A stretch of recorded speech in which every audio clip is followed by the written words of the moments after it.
Now we straight chillin', serial killing, pre-cold villains on the mic, got you reeling. 5-star rated from the floor to the ceiling. If you catch a 1-star, no time for feelings. Got a demon DJ on the ones and twos by the name Beelzebub, so don't get confused. So grab a seat by the fire, roast them all over two, and prepare to hear the legend of the Straight Chillin' Crew.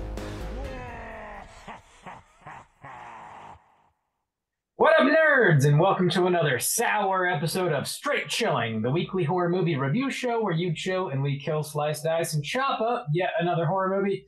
My name's Bob. I'll be your host for the evening. This is episode 427, recorded Sunday, June 11th, 2023.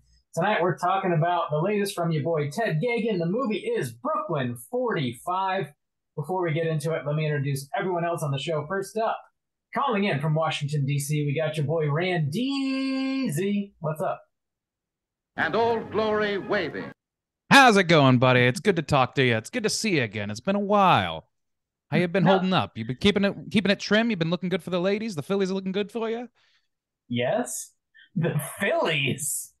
Well, yes, they're looking great. Thank you. Thank you for asking. Yeah, I'm leaning in here. I'm trying to get into the brain space of this film a little bit. I like the cut of your jib, guy. Oh, thank you.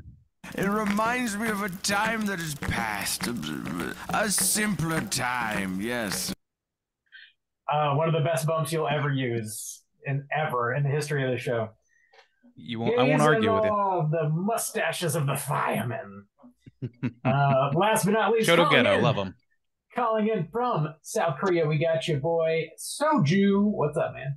Oh, what up? It's your boy Kraut Stains. Bob, you're known to suck down a kraut dog from time to time. Is that right?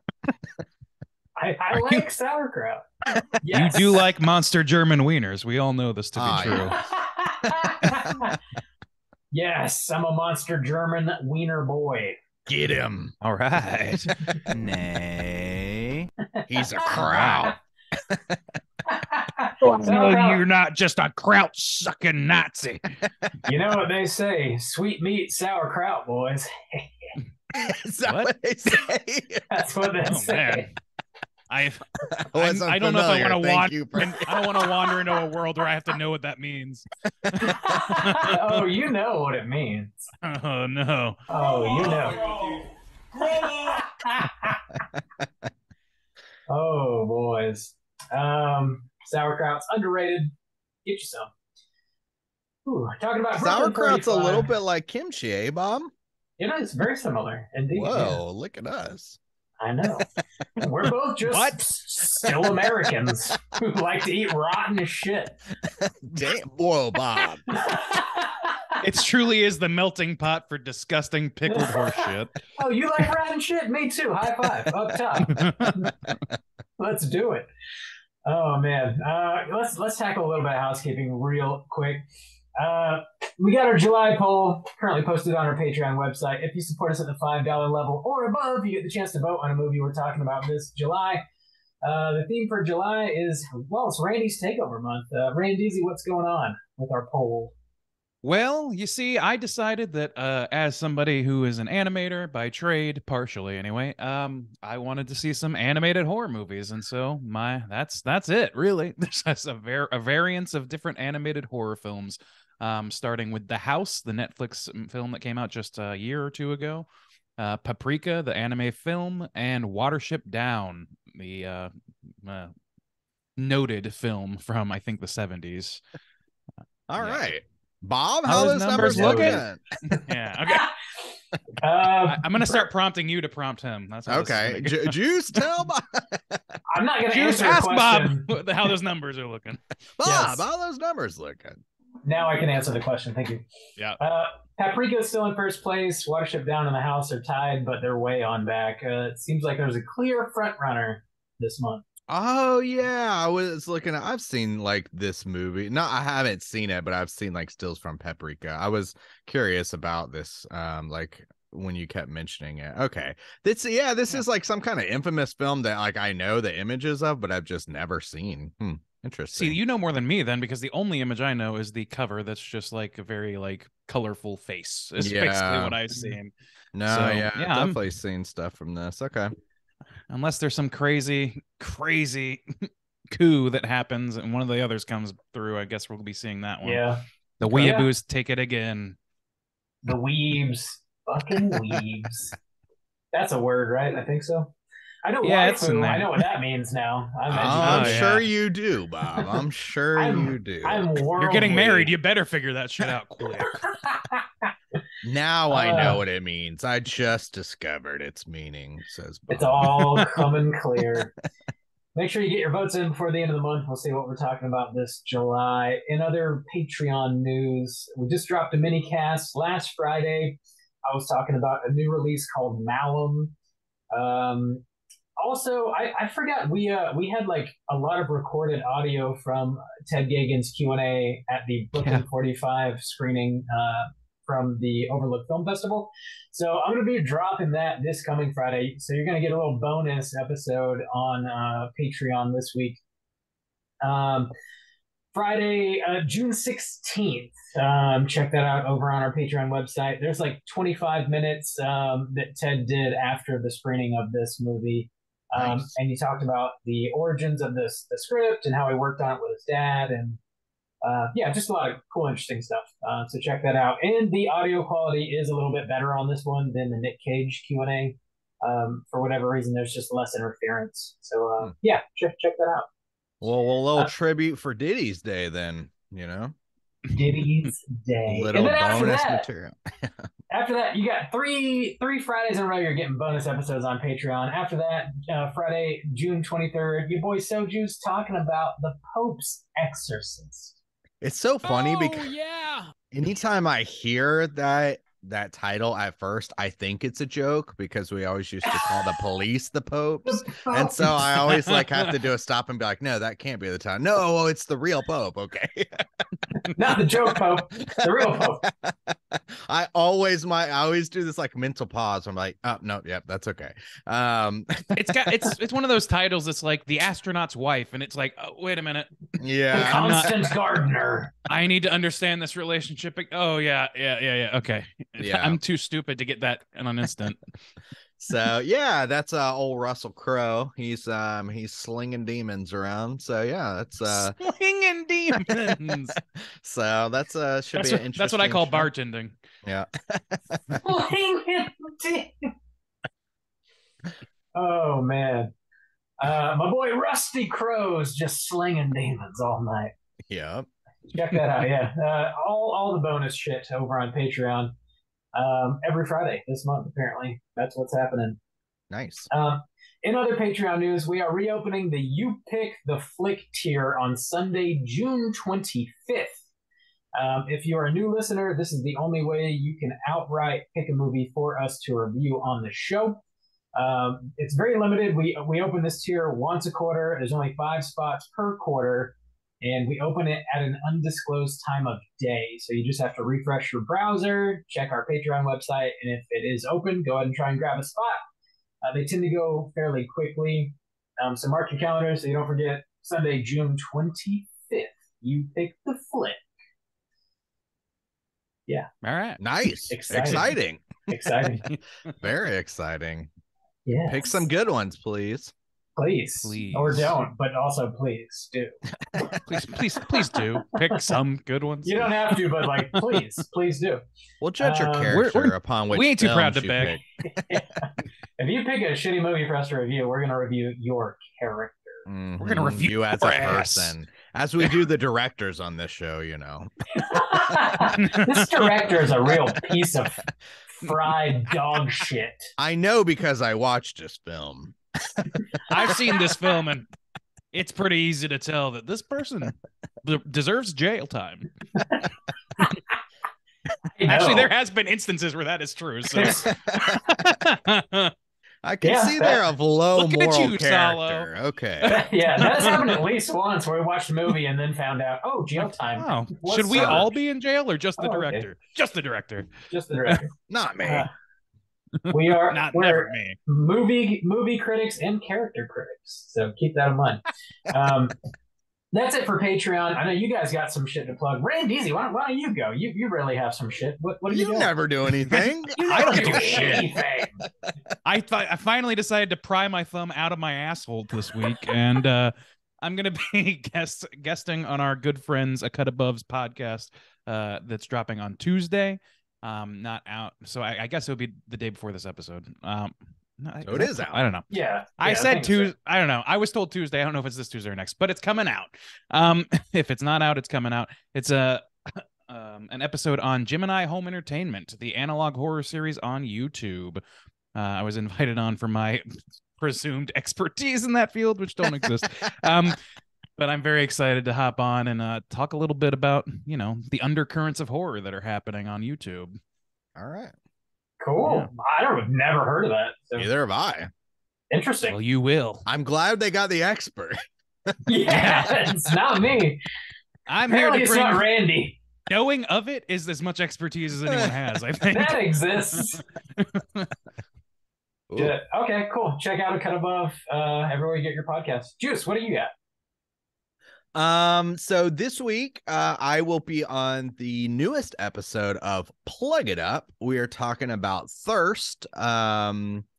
Yeah, I mean, just me and Caitlin talking about Thirst from Park Chan-wook, and we've covered it on this cast, but me and her have a little bit more personal conversation one-on-one on that one. So Extra Whoa. thirsty. oh yeah, extra thirst going on in that episode. Cut the tension with a knife. I know. And then also to just go ahead and I'll just probably be announcing it every week, but we do have that event coming up that's going to be at the end of July here in Seoul. So if you are in Korea or you think you might be in Korea, come hang out with us at the DCC Cafe, hosting it with the Dark Side of Soul and DCC Cafe. It's called Summer Chills. We're going to be doing some screenings. That's going to be Texas Chainsaw Massacre and Whispering Corridors. And that's going to be Saturday, July 22nd, starting at 7 p.m. is when the first showing is going to start. Of course, we'll be hanging out there beforehand.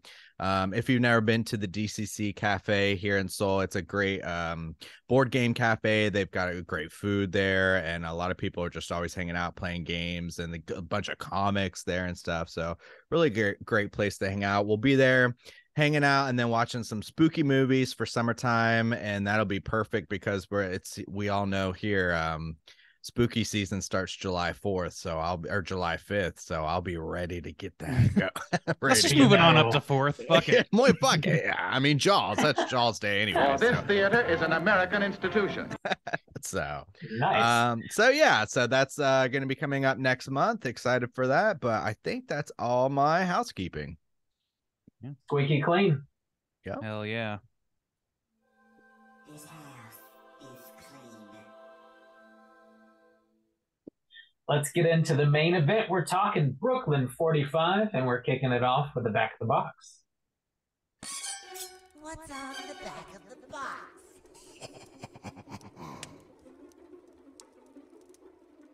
Bob, I like your newest trend of the drawing your own little box covers for the YouTube when Yeah. you don't have the box.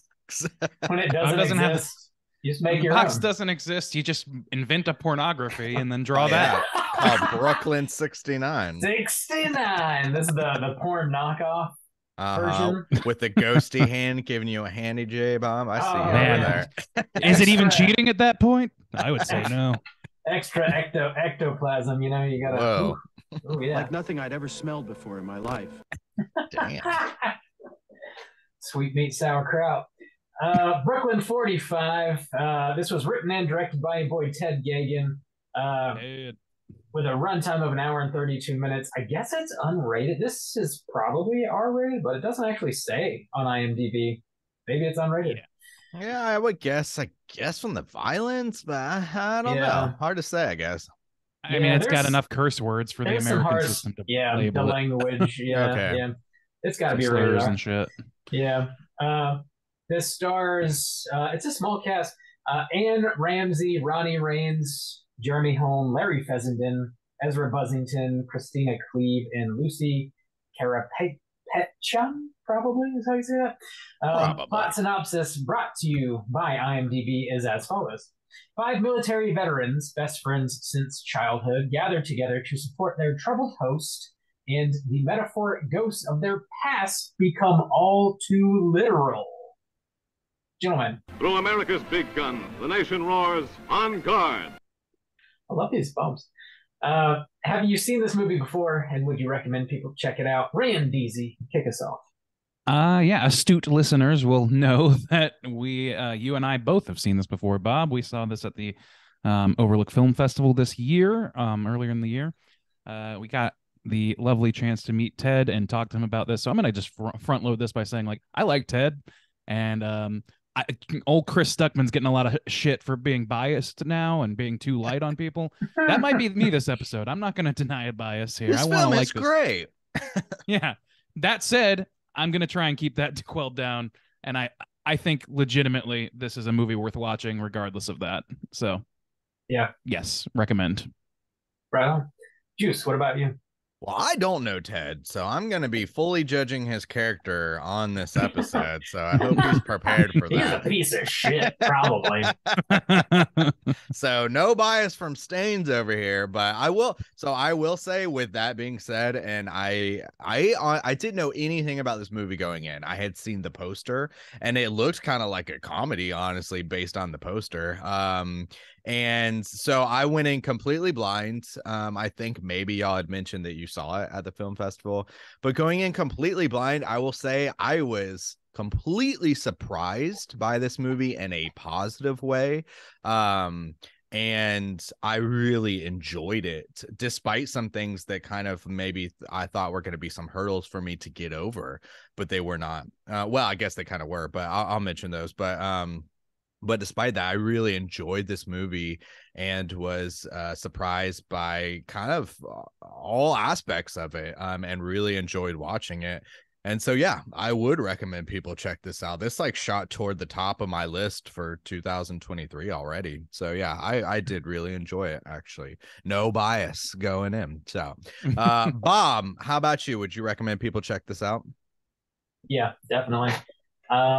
I too have had the pleasure of speaking with Ted a couple times, and he's really a sweetheart, just a really kind dude. So yeah, I am somewhat biased here, but yeah, I enjoyed his movies before I met him, and I enjoyed this one after I met him still. I think he's a talented filmmaker. I recommend checking it out for sure. The stuff that hits Shudder can be hit or miss. Sometimes they're great, sometimes they're not. I think this is easily my favorite thing I've seen on Shudder so far this year. So if you do have Shudder, I highly recommend checking it out. I don't think you'll be disappointed if you watch it. So, yeah, it sounds like a pretty solid recommendation across the board here from Straight Chilling. We are going to spoil the shit out of this movie, and here comes your warning.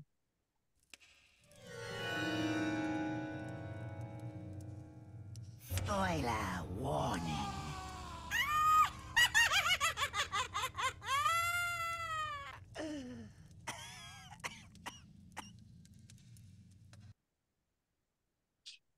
All right, Bob, do you have that plot synopsis? I got it. Include all the slurs, please. I will not. I just Don't won't. touch that dial. You need to hear this. No Christianity. Yeah, here we go. Here is the full plot of Brooklyn 69. Five military veterans gather in a brownstone in Brooklyn on the evening of December 26, 1945, the first Christmas after the conclusion of World War II. Marla and her husband Bob arrive, shortly followed by Archie. They are greeted by friends Paul and Hawk. Hawk's wife committed suicide recently on Thanksgiving morning because she suspected their German neighbors were Nazi spies, but nobody took her claims seriously. Hawk, now struggling with the loss of his wife, asks his friends to perform a seance so he can speak with her once again. His friends very reluctantly agree. Hawk lays her necklace out on the table and they join hands. It's discussed that they must conclude the seance before they break the circle, or else the door to the other world is going to remain open. They start hearing some banging from the closet in the corner, and the necklace sort of stretches out in a way that seems impossible towards Hawk. He then throws up some ectoplasm, and a hand reaches out of it. They then hear a voice that definitely belongs to his wife. Hawk breaks the circle, reaching for the hand, and it vanishes. He then says he needs Paul to do something very important for him and his deceased wife, Susie, just before he shoots himself. Susie, just before he shoots himself in the head. She was a Lorax, of course. Yeah. They end up grabbing a key. They run to the door to unlock it, and just as they do so, the closet flies open and a bound German woman bursts from it. Her name is Hildegard Baumann. She claims to live 3 doors down. She works at a grocery store. She's married with 2 kids. She was poisoned by Hawk and tied up with the intention of having his buddy Paul kill her. Marla and Bob don't think she's a Nazi, but Paul and Archie are immediately suspicious of her. We find out Archie's guilty of war crimes in which he killed 56 German children. Paul refuses to hand over the key, so Archie just starts blasting. He shoots at the doors and the windows, but nothing happens. Marla eventually interrogates Hildy, since that is her specialty, and she concludes that she is not a Nazi. Hawk, from beyond the grave, continues to order Paul to kill the Nazi. Marla suggests they try and end the seance to get the door to open. The ghost of Hawk's wife appears and claims Hildy cut her wrists. Archie pries open the door and sees piles of burnt children. Hawk sits up. The corpse of Hawk sits up and demands the Nazi die and begins bashing his face over and over again on the table. Bob takes the gun from Archie and shoots Paul's fingers off and then shoots him again in the head, killing him. Hildy says thank you, and then Bob shoots her in the head, killing her. They can now leave the room and exit the brownstone. Archie says he will take responsibility the following day for his war crimes and asks Bob if he will do the same. Bob repeats he did what he had to do, and Archie says, so did I. Bob and Marla get in their car and drive off. Roll credits. There you go. Yeah. That's well truncated because there's a lot of meat on this fucking movie. There is a bottle film of all things. And I do have a lot of notes, but even in your synopsis, that was a good synopsis, Bob, because there were some parallels that I forgot, like, oh yeah, that really hits heavy for that kind of like parallel or whatever. Yeah. There's a lot of that going on in this film where I thought to myself for a while, you know, this is a film that could have easily existed without the horror aspects, the seance and the ghosties and stuff like that. But then it absolutely could exist in this kind of mystery of like, is this person a spy or not? But the aspect of including the horror, I really appreciate because it didn't have to be there and it could have just been a period piece about, you know, military spies and stuff like that. But then also competently tying it into this idea of this parallel of, at one point they say we're fighting ghosts and that kind of guilt and struggle with this kind of post-war world where these people who've dedicated their lives to it and done terrible things in the name of, you know, victory or for my country or for following orders, struggling with that. I thought that was really smart and just cool that you could also tie it in to a horror aspect in that way. And so I really appreciate it on like so many different facets. It was really well done, honestly. I agree. I think this is the spooky flavor of this is by and large it's just a means to an end, and the means is to keep these people in this room dealing with their shit. Yeah. And there's a lot of movies that have done different things to make that happen.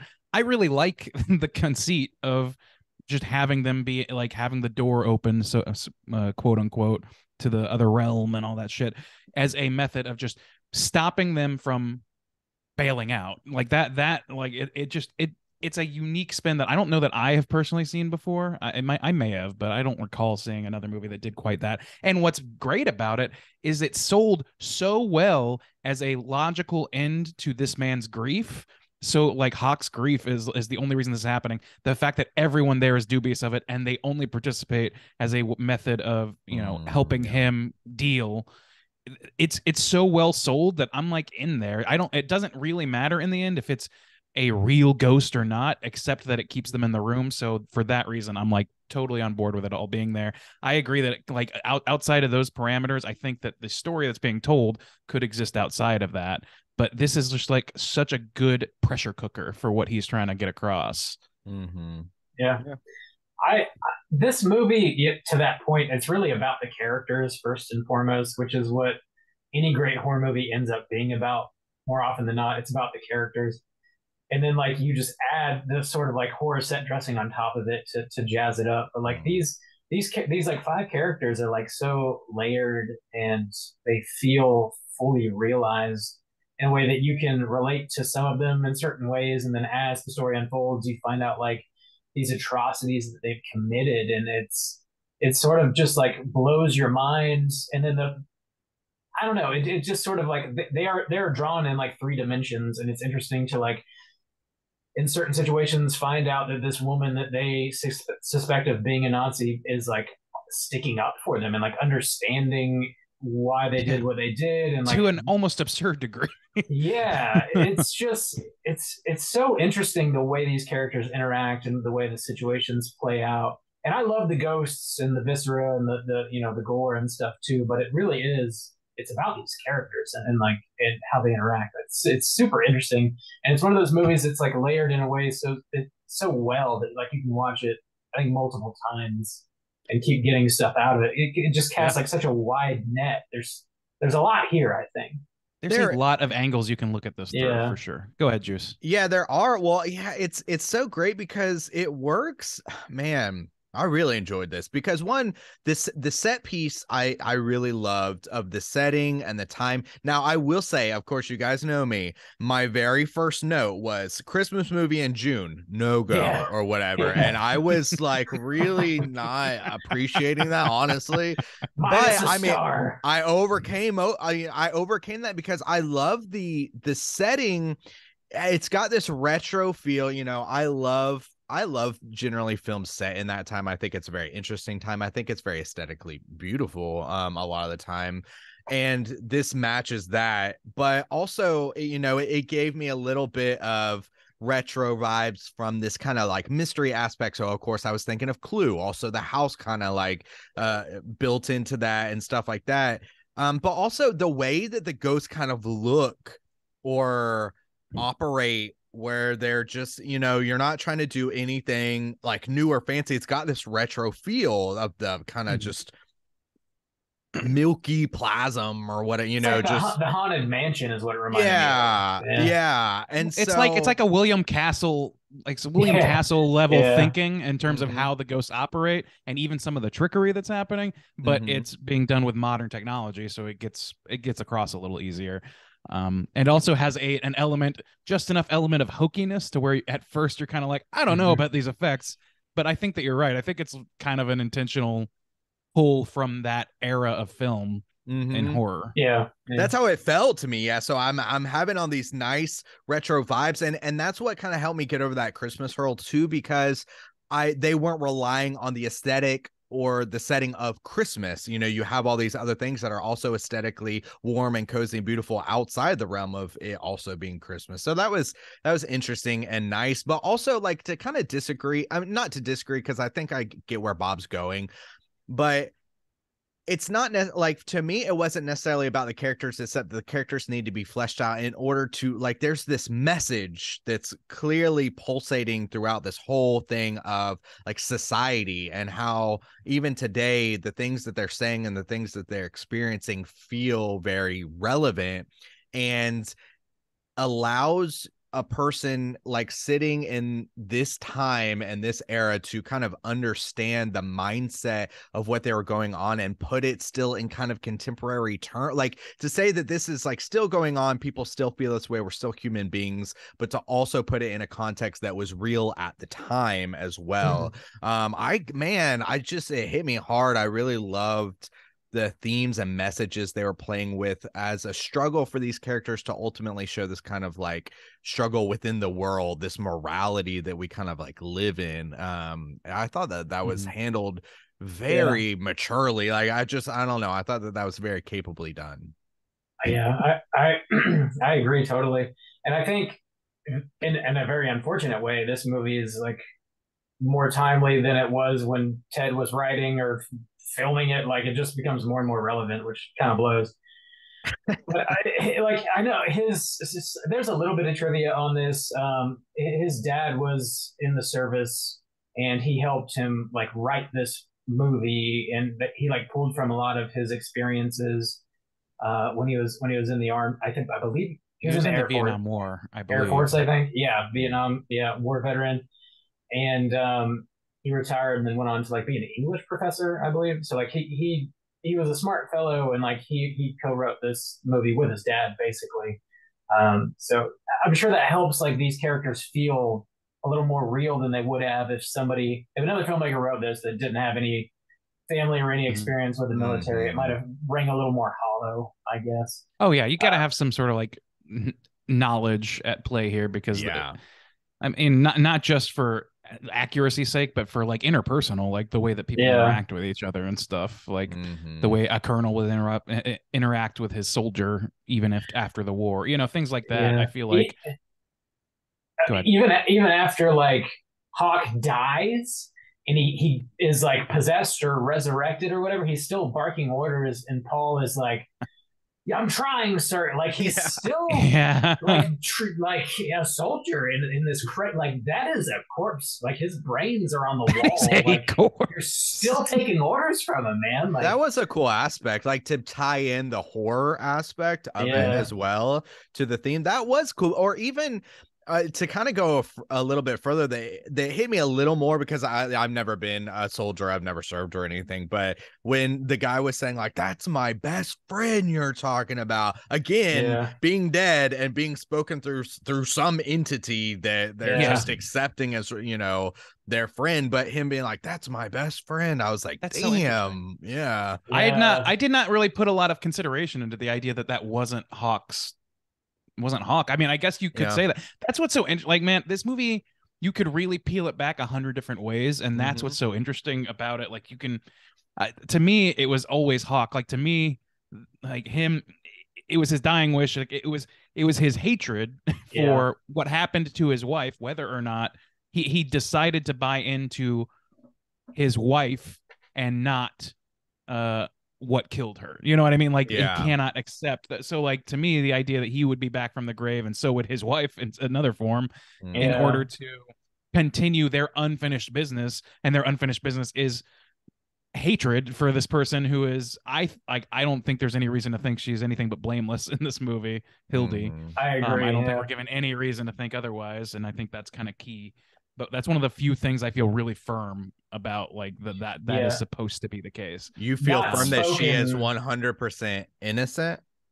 She's not a Nazi. She's not a spy. Okay. Now, see, that was the only. So I mean, you don't know, but you saying like 100%. I like the fact that like maybe you couldn't, because there was this really interesting dynamic that I like honestly was really focusing on.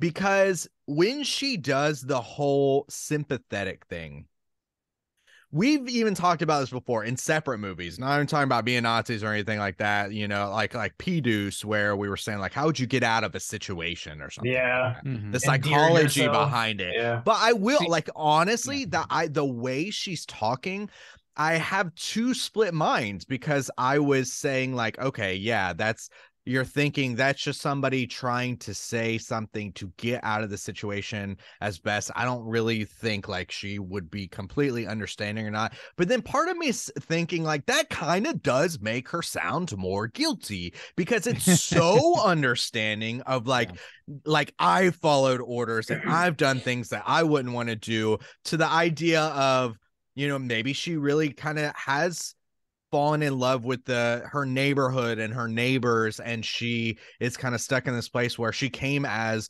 a Nazi spy, but she could never reveal that to anyone, because then obviously so like I like the fact that it could be ambiguous, and I would never say 100% she's supposed to be innocent. When I say 100%, I mean my confidence in it. Not that the movie is but I think my confidence in it is a reflection. Confidence in that is a reflection of how the film is made. I think you could make the arguments you're making. There's no 100% certainty, because we don't see what happens to her before this, or after. So, but like, they don't say, but I think I'm pretty confident that textually speaking, we can assume that she's innocent. Was mostly innocent. But that said, what you're talking about is also part of what is being discussed, as part of what's being brought to the table as something interesting to talk about, because she's interrogated by a professional interrogator. And we all know, as modern people who have the benefit of goddamn a million true crime fucking documentaries, the confessions under torturous duress are not reliable. Yeah. Yeah. They'll tell you anything. They'll say, Yeah. and so like we don't know, like it's not proof of anything. So like proof, textual proof, not there, but high level of confidence is all I'm saying. Yeah. I just think it's really interesting that like you and I both, I had that same thought, was like, she's like, oh man, that's really understanding to this guy who it's like their friend kidnapped her. She's called him a bastard a minute ago, and now she's saying like, I don't think you're a bad guy for killing 50 kids. I don't know that I would go that far personally. Yeah, I mean, if you're trying to save your skin, man, I would say fucking anything. I'm like, yeah, that's exactly. Totally so like, yeah. but at the same time, like you're saying that because it is the right thing to say, and you might be saying that because it is the truth. Like that. The truth and a lie are indistinguishable. There's no real way you can know anything about another person, and that's part of the fog of war, is not really being able to totally trust what you're hearing. And like even Paul had that moment where he's like, I killed a guy who spoke English. He begged me. He said he loved America and all this shit. And like, and he's like, yeah, but he would have killed me the moment he got the chance. Like, you don't fucking know that. You have no idea. No fucking idea. And she points that out. So like, the amount of certainty, and she's like cops, she's like, you can't be certain of anything. You can only listen to what I'm saying and trust Anne Ramsey's character, who is a professional supposedly at getting these sorts of confessions out of people. So that's the most confidence you're going to get, period. Well, is having that happen, and it's still not perfect. Going off of that, there are these like little things that like really like elevated this movie for me, and so that aspect was one of them. The way he plays with these characters and their mindsets, I thought was like fantastic, because so when we're talking about the idea of, oh, if you torture anybody, they'll tell you anything to get it out, you know, or to stop the torture or whatever. So what I found interesting, which is a different take than like where any other movie kind of goes with this, is I was actually more focused on the mentality of the interrogator, because they had revealed enough about the situation and these people and the relationships for me to be thinking, okay, this woman has been through it and she has accepted that it's over. She's one of the ones who keeps saying the war is over. It's done. I don't want to do my job anymore. She doesn't want to be associated with that anymore. And she already makes the judgment call. This woman's innocent. You know, none of the red flags are coming up. And so, and even when she does the little, you know, she whispers to her like, hey, this is going to suck. I'm sorry. We got to go through it. But I was even thinking of the idea of she's not really doing her interrogation. She's putting on a show to just subdue. She believes. No, yeah, just to get that guy to accept that she's not. And so I didn't even take it as a real interrogation. And so that even added to the intense like ambiguity of, you know, this woman just wants to get out of here. She just wants to put on the show. She's not actually going to do an investigation. So this woman could really be a spy because she's not actually putting in that effort. I read it the exact opposite way. She said that to Hildy to disarm her and make her feel extra comfortable so that she could come in and actually interrogate her and take her off guard, maybe. The thing is, like, you can definitely read it both ways. You're not wrong. I think that that's like a way that you could look at what happened. But ultimately, it's like it just lends all the same credence to what we were just talking about, which is, how can you be sure of anything? Nobody's sure of anything. Unless you see it with your own goddamn eyes. What do you fucking know? You know? And so, like, you can think the person down the street is a Nazi spy all you want, but like and then to kill yourself over it and start this cascade of dominoes that leads to more murders, like that's pretty intense to have, like, and in the end having Bob, the like pencil pusher, the desk man, the only to have like him pull the trigger, innocent in the movie, the one who just moments prior had said, what did he say? He said, like, if the seance closing the door doesn't work, we'll just try again. We'll just keep trying, because that is the diplomat's job. And that's the thing, is like, we talk about how this is a movie about characters, and it is, but it's also a movie about allegory and not even archetypes, but like specific roles in war. So you've got the trigger man, you've got the general who's afraid to get his hands dirty, you've got the xenophobe who just wants, basically pretty clear, he just hates other countries, people from other countries, and not totally unjustifiably, because he's seen his friends killed that way. He's been shot at by these people, so, you know, whatever. not to get too deep into that, you've got the interrogator who is just on the intelligence arm, and then you've got the pure intelligence man who signs off on things. And is he any less culpable of killing? He's just not the like. He's not that different from Larry Fassenden's character in that sense. He's not the one who pulls the trigger on anybody, but in some way he contributed to the war effort and contributed to men dying. So, I mean, at the end of the day, he was willing to pull the trigger in order to get himself out of a pickle that there was no discernible other way out of, even after all that bluster about trying and trying again. So, like, is he a company man, so to speak, for the governments at play? Is that what his role is partially? This movie sort of like harkens back to the overall theme of Starship Troopers, whereas like, war makes monsters of anybody, no matter who you are. Like, you go in as a decent human being, and then when you find yourself in this shit, like at the end of the day, you're murdering someone else. Yeah. Like you a do million things, split-second decisions later. Yeah, you do things you wouldn't do normally because you're in an extreme circumstance, an extreme set of situation or whatever. It's just like, you can understand it to a degree, sure, and it's really easy to criticize when you're not in the shit yourself. But as soon as Bob finds himself there, he just starts capping people in the head. Like, well, not so. That's an interesting aspect about it. Not when Bob's in this situation, because as we said, when Bob's in the situation, he is still playing his role as the diplomat. He's using the tools that his society has taught him to get out of this. It's when he has the power. There's one gun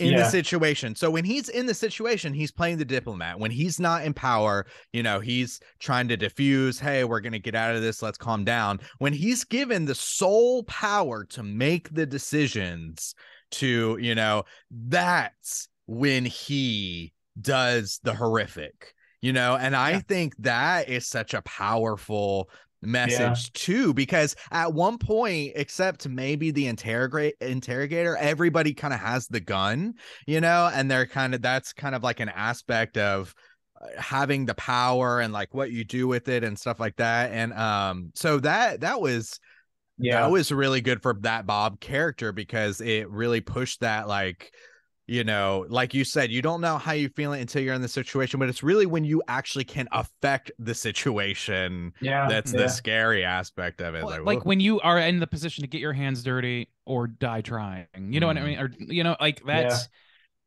I don't know, man. It all lends credence to the central idea, which is what I take from it, which is that, what you guys are saying, like there's, when the chips are down, like it's going to affect you. Your fight or flight instinct is going to take over to a certain extent, and you're going to make calculations for your life versus others. And some people are way too willing to make that calculation in their own favor. And it's easy for somebody like Bob to sit back and not necessarily easy, but like it's easier for somebody like Bob to sit back and have principles. It's easy not to have dinner when you've already had a snack, as Hank Hill has said. In an unrelated episode of King of the Hill that I just watched today. It's easy to have principles or something that people with full bellies get to have. You know what I mean? So when you're out in the field and you're put there by somebody like Bob, what is his culpability in the end? I think that everybody has to be culpable, and that's what that last few interaction between Archie and him is about. It's about him being like, you got to own this. I know you had to do what you had to do. I had to do what I had to do. If there's forgiveness for one of us, it has to be for both of us. I think that's what is being explained. But like, and I find that to be a hard pill to swallow, because 52 kids. It's tough. Yeah.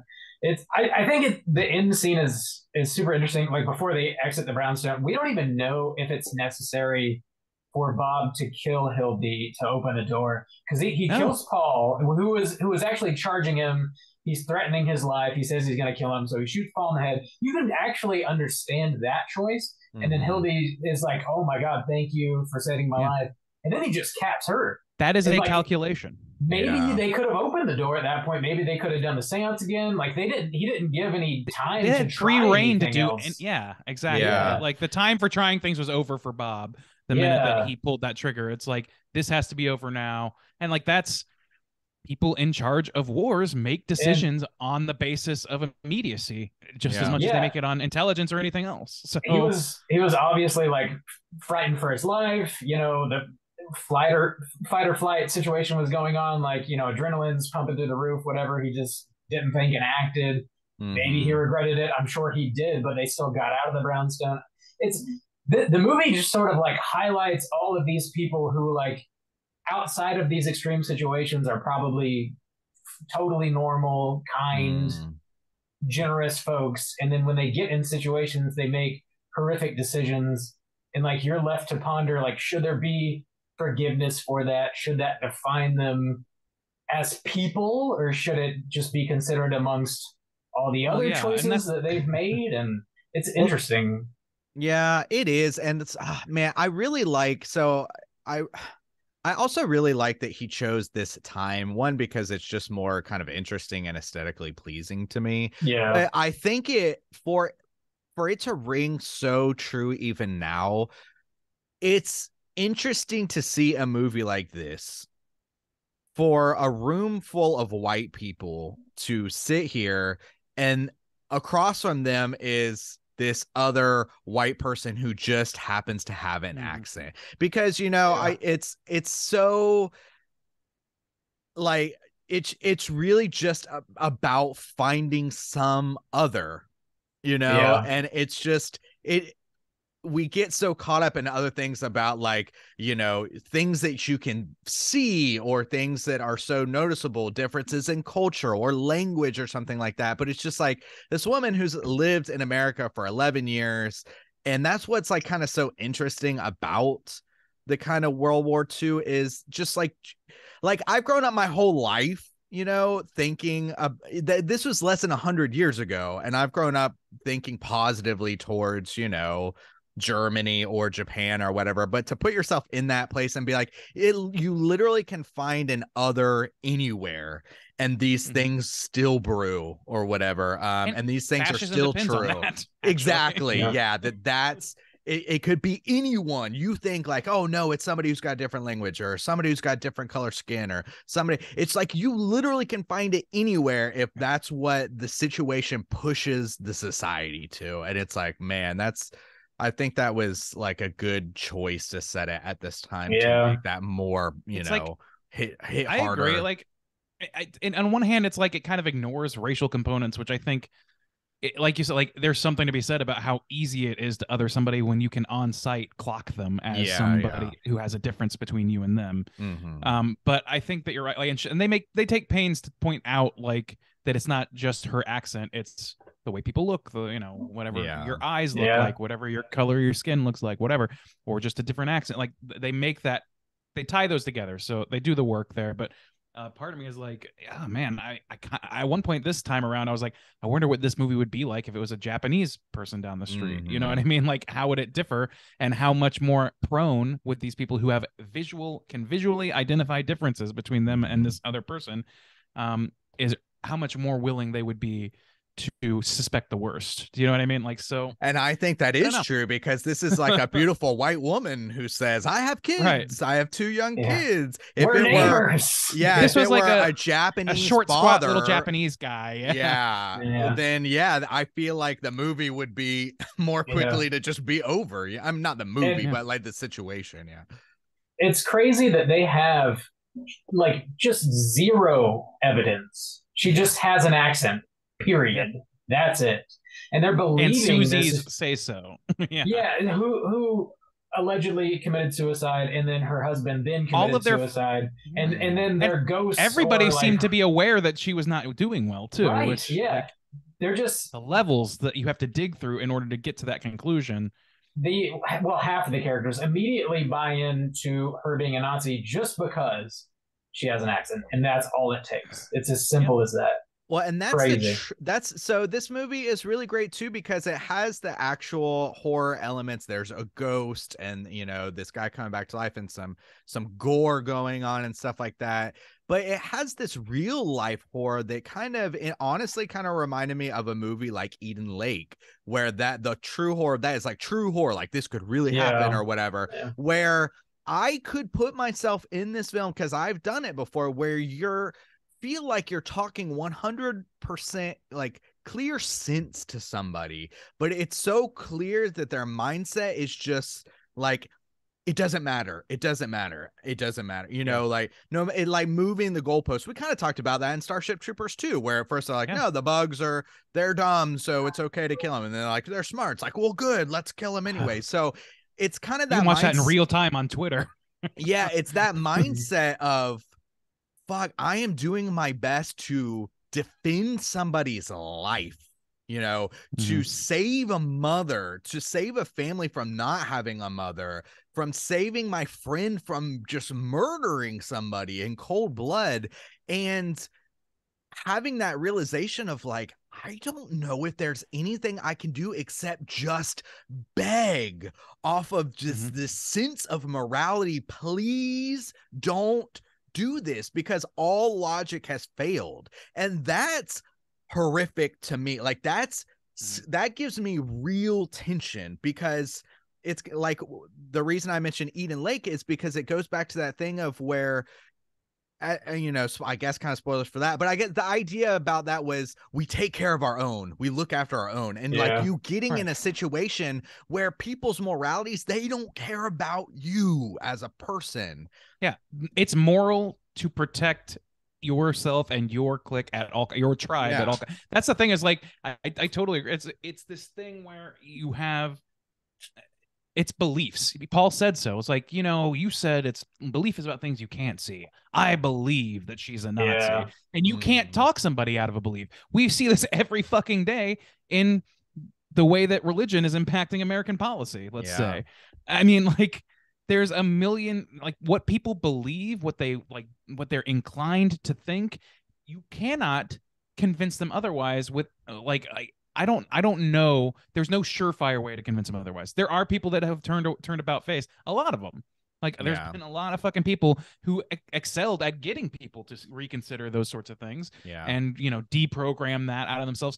But it is a program that they are running, and you have to find that killer, like, glitch in order to get in there and break that open. And the thing is, like, some people, they're so hardwired to that program, you're not going to be able to find that. There's no psychological thing you're going to be able to do to get them there, because they are a warrior for the belief that they have, not for the reality, not for the logic, not for it's built into a DNA level personality trait at that point. And that's really what's happening scary with Paul this whole movie. That the idea of faith being played around with in this movie is super interesting. Like, Hawk even mentions it, like when he's sort of going through his steps after his wife killed herself. Like, he starts going to church and he talks to the priest who says, you know, Susie's soul's gonna be condemned to hell because she took her own life, and that's sin or whatever. So he sort of forsakes the church and starts reading all these books about, I don't know, the afterlife, and he gets into like the seance stuff and wants to try it. So he's like completely lost his faith. He says as much, and then they do the seance and kills himself. And then it seems as though his buddy Paul, all he has is his faith. And like, people in the room give him everything that he wants. They interrogate the woman. They do everything that he wants. And at the end of the day, it doesn't matter. He still believes she's a Nazi. To stay there. Like, like period. Like, he even says, like, if we get out of this room, I'm gonna follow her home and beat her to death in front of her children. And he's like, I will kill everyone in this room in order to protect my country, because his country is God. His other, like, if he was a Christian before, if he was a believer of anything before, the seance broke that. He actually changed his mind about that, because he saw it. He did not go into denial after he saw the goddamn ectoplasm. So, like, after that, he was able to change that. And I guess, like, that was not his bedrock principle. His bedrock principle was belief in America, not belief in God. Oh yeah, you know, sure. like, that was interesting to me. Well, I think why it kind of resonated with me earlier too is there's an even deeper level. Like, man, he's like, Ted is able to like craft so many rich aspects out of this, because I think there's an even deeper level, which I mentioned before, where he said, like, that's my friend right there. we also have to deal with the fact that this man is dealing with the grief of his best friend murdering himself in front of him just moments before. So everything that we're putting on this guy who's been through a war, who has these, you know, these kind of like distorted beliefs in America and like the other and things like that, he's also going through this process of a real grief that like, you know, anybody who, like, if I saw one of my best friends shoot themselves in the, I wouldn't be thinking mentally, you know, I wouldn't be judging the the moralities of society and and like, especially if there's like fucking ghosts flying around. But apart from, you know, just you know, there's deeper and deeper levels for each one of these characters, and it's very rich, and and I think they're all handled like very well, honestly. Yeah. And while we're on that, Bob, you go ahead. I was gonna say Paul is also just like chugging whiskey the whole movie. Like, he's not doing a lot of them are, like, honestly, like it's him. Well, I guess it's him and Hawk mostly. Yeah. By the end of the things, but I mean, I don't know. While we're on the subject of that, like, the performances in this movie are all fucking great. Am I wrong? Like, have a great script to work off of, in my opinion. Like, that's like helping elevate, but they're helping elevate. They are tandem rocket ships building this movie up beyond the scope that a single room should contain, in my opinion. It's like I wouldn't say, like, and thinking about a bottle movie, obviously the go-to movie that I think of, and most people I think would think of in America anyway, is 12 Angry Men. And I think this has some comparable performances. I don't think that maybe it's kind of tough to touch some of those performances, and that movie is like kind of untouchable. It's kind of god tier. But I think this movie like holds its own as a bottle, and I think it really does a great job, in large part because those performances are so fucking believable. Hawk in particular, Larry Fessenden, I think Ted was saying that Larry's like kind of like was shocked and didn't want to do the part because he didn't see himself as an actor. I disagree. He didn't see himself as that kind of actor, I think is what he's a bit player or something like that. That's and interesting. He's not in the whole movie, but he did such a good fucking job. Yeah, he did. Yeah. Because I thought the same. So what's the trigger man? What's the actor's name? Let me look it up.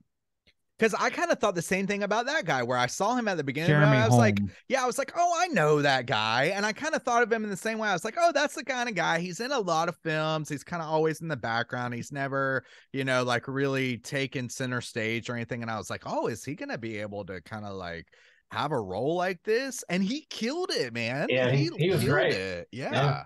Dude, at the beginning, like, he has such a striking resemblance to Timothy Dalton that I immediately, my brain wanted to connect him to Skinner in fucking, oh my god, that Shaun of the Dead sequel. What is it? Fucking Hot Fuzz? Yeah. He looks so much like Timothy Dalton in that movie. And I was like, so I was immediately distrustful of him. And then I found out he's a war criminal, and that didn't help anything.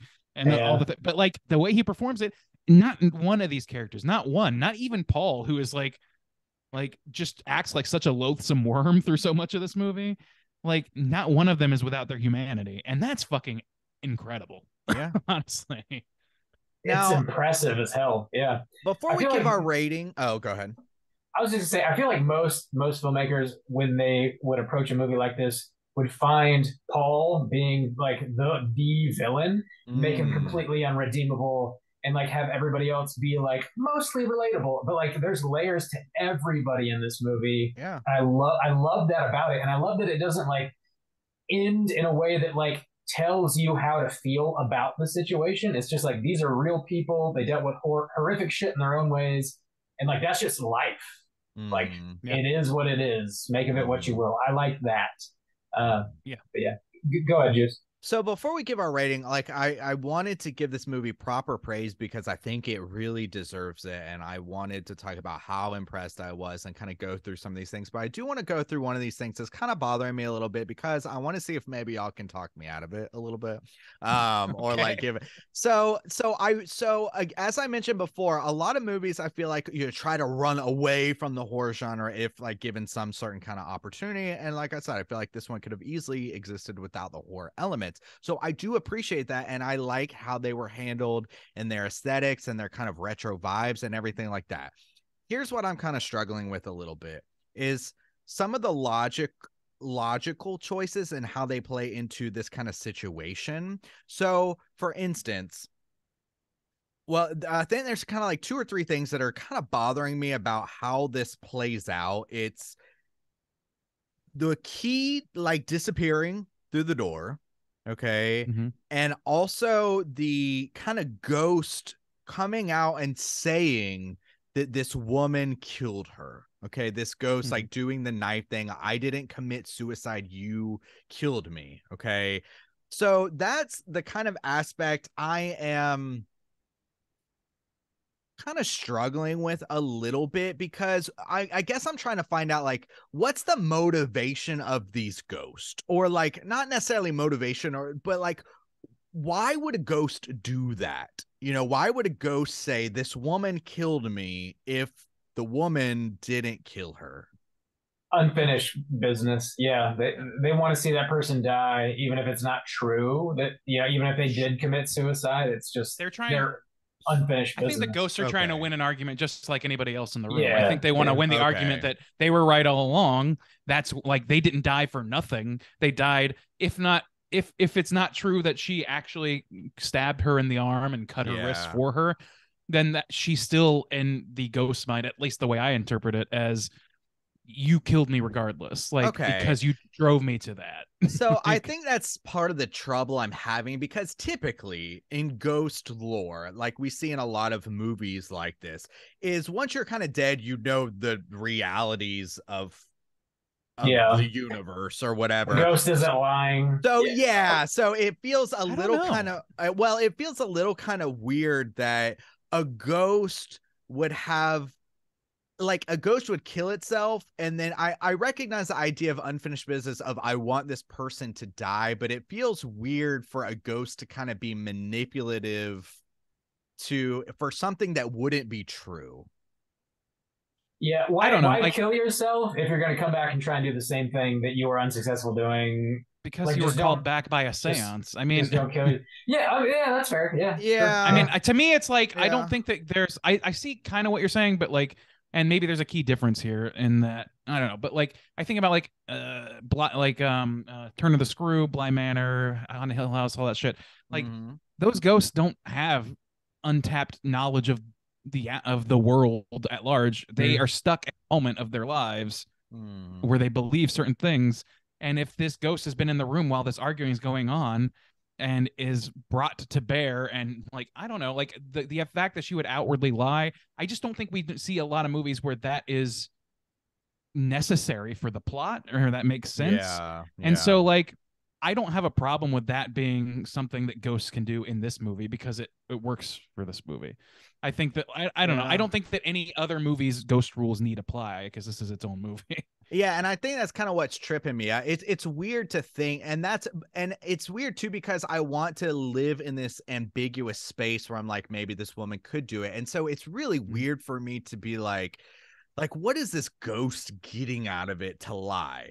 So either there's 2 truths, or there's 2 possibilities. A ghost is lying and is manipulating to get this woman killed because that's what they want. And that kind of feels weird to me. I don't know. It just doesn't feel right to me. Or the ghost is telling the truth, in which case the woman is a spy and she did kill him. And in which case, that's kind of interesting. But the negative, if that were the truth, the negative aspect of that is it takes the ambiguity away. I want to kind of wonder if that's the truth. And so I guess that moment and that aspect kind of bothers me, because also too, with the key getting sucked away, it's like really like, what are you going to do to get out of here? The ghost just wants this person dead.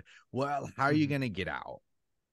Okay, well, I'll get to the key in a second, but I want to point out, like, think about Susie the ghost as allegorical, and think about her from that perspective, because what she is ultimately, if we're fighting ghosts, if ghosts, like, they are fighting for a ghost. Hawk was fighting for a ghost. I like that Paul that is fighting connection for both of those ghosts. So like, it doesn't matter. Like allegorically speaking, it does not matter what Susie actually thinks in the afterlife. What matters is how we see her in the aftermath of her death, how Paul sees her specifically, and how the rest of them see her. So allegorically, I don't think it really matters. So, and like, considering that that's where I'm most drawn to in this film, I'm not worried about the nuts and bolts of how ghostly apparitions work otherwise. I think that's a set dressing for the meat of the situation. I think that's fucking that. I don't know. It's just there for decoration almost, Well, but see, it's not completely impossible to like. It's not entirely that. That's a bad explanation. Yeah, because it moves the plot it along. also moves the plot and it pressure cooks, like I said Exactly, before. So I think it all works the way it was intended, and I don't get hung up on that because ultimately it seems like the end goal is achieved, and the ambiguity I think is still there because you and I are arguing about whether or not the ghost is capable of lying. We don't know that either, so that just adds to the ambiguity. As far as the key goes, I don't know like how that works. Like the idea that they're trapped in there, that is where I kind of get hung up a little bit too. And it's because like I think it needed to push to the point where Bob gets his hands dirty. But I don't think that like I don't know that like really like is that saying that like you have to kill this woman in order to get out of here, whether she's guilty or not. In order to get out of the situation, you have to kill a potential innocent. What is that advocating for? And I don't think it's meant to advocate anything. I think it's meant to talk about Bob's character, but it has the added the background sensation of being like, so ultimately killing an innocent person, potentially at least, was necessary in order for lives to continue. I don't want to live in a world where that's the truth. Yeah. And maybe that's naivety on my part. Maybe that's another level you could debate with yourself and others, but that is the thing that like I don't want to take from this movie, that in order to survive you have to kill. I don't want that to be true. Yeah. I guess. So that's where I hung up. Well, I guess because it kind of worked a little bit better for me when there was that added aspect of, because you have the gun and then you have the key. Okay, somebody's got the key, somebody's got the gun, and when the key's gone through, you know, supernatural methods, it kind of takes that aspect out of it a little bit, and I liked that aspect. And it kind of drives it to that thing where there's no choice. Even if you get the gun, you know, what are you going to do with it? I kind of like it more of, it's the key. And somebody could get the key, somebody could get the gun, somebody could have the gun and pressure them to give the key. There's fighter. I don't know. Just taking the key away supernaturally, it like kind of bothered me a little bit. I liked it. First of all, I like the effect of it. Second of all, I like the key is like it's look at it as in this room is its own military conflict, and it again the allegory holds up where it's like you have these two options. You can either take the key and get out of there and ignore Hawk's request to kill this person, or kill this person and then leave and honor your thing. But then it takes the honor question away. It's not about like who you're honoring. It's not about any of that shit. It's really about survival all of a sudden, and that speaks to war also. Like it takes away, like it's not like, oh well, if we threaten them a certain way then we can get what we want, or oh, if we are diplomatic in a certain way we might get what we want, and we got to choose which way to go. Now all of a sudden it's like existential on its face. So I kind of like dig it on that level. At a certain point, like it's very clear that neither the gun nor the key are going to open the door, so like you're really just left with figuring out something or like killing Hildy. And it's like I do really like how the end happens so quickly, where Bob just makes the gut decision to kill Hildy. We don't know if she's a Nazi or not.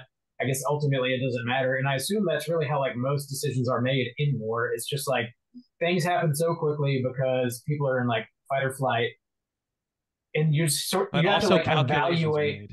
Sure, I completely agree. Yeah, you're right. But like most of it, I assume when you're on the battlefield, is going to have to be like evaluated later, reflected upon later. And I can't imagine what that fucking feels like.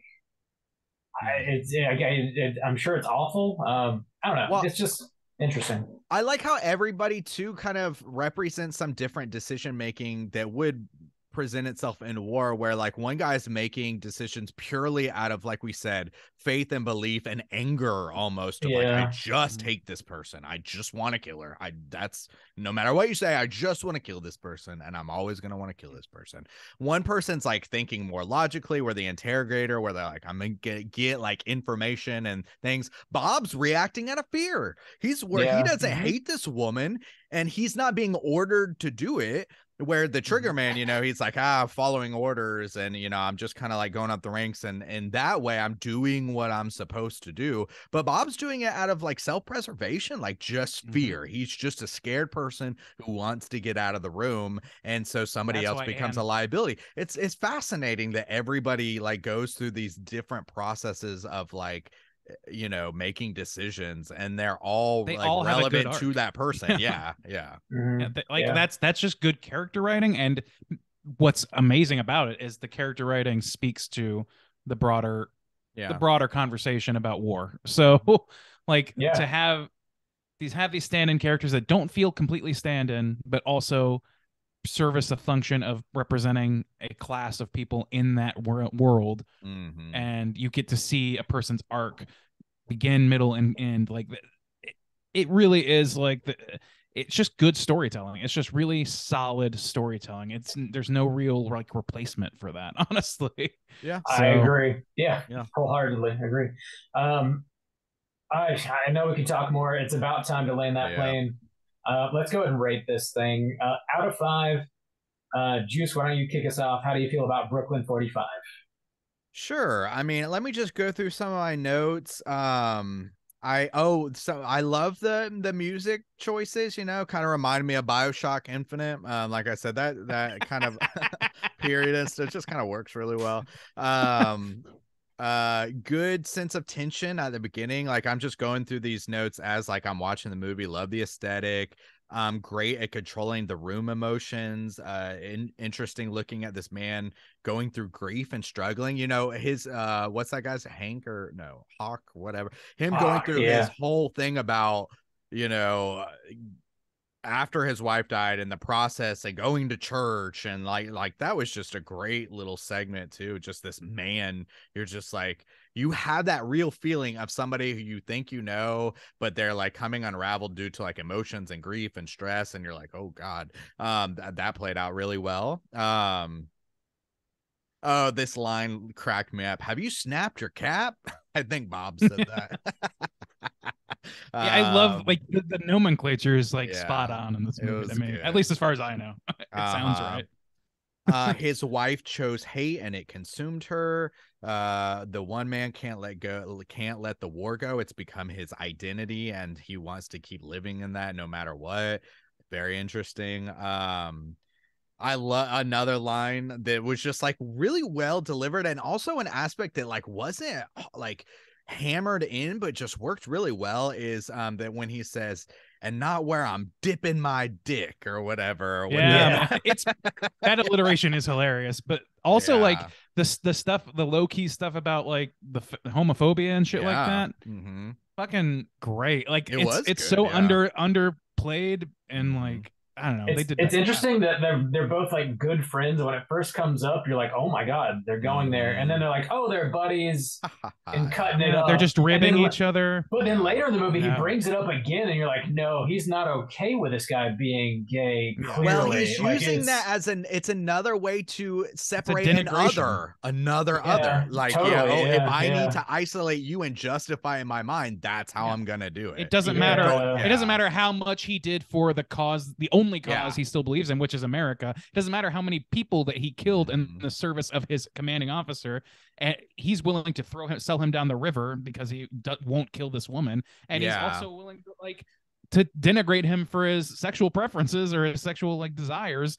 And it's like, it's clear that like logic needs not apply for Paul. He's a believer. That's and that, like I love that aspect of like, if you're with me, then it's all good and I support you. The second you turn against me, I find something to rip you down and like rip you down, and I will ruin your life. Even exactly. Denying me this.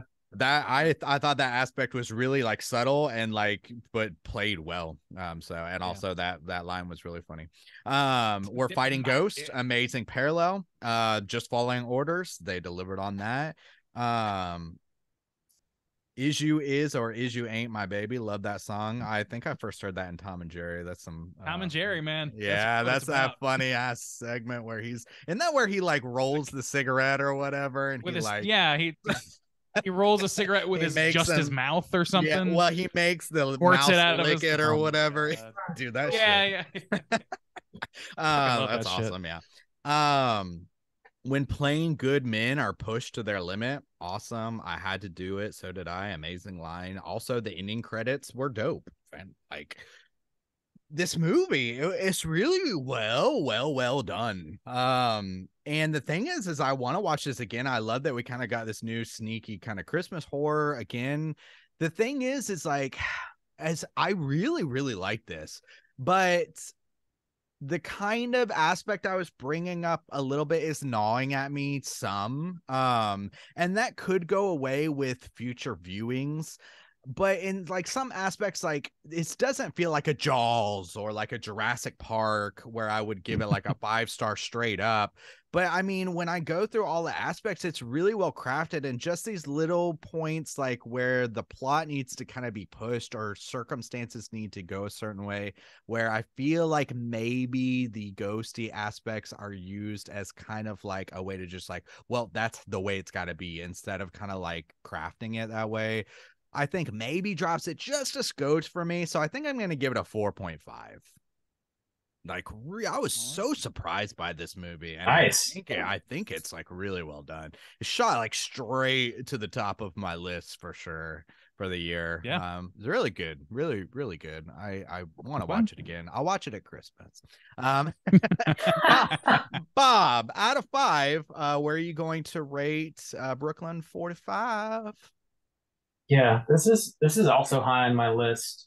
I've seen it twice now, and I wouldn't be upset about watching it again, even before the year's out. It's just got characters that are like written well enough that I don't find them boring at all. Like I as the plot unfolds, I just like, I don't know. I feel like there's so much that you can pull out of each one of these people that it really does warrant like rewatches.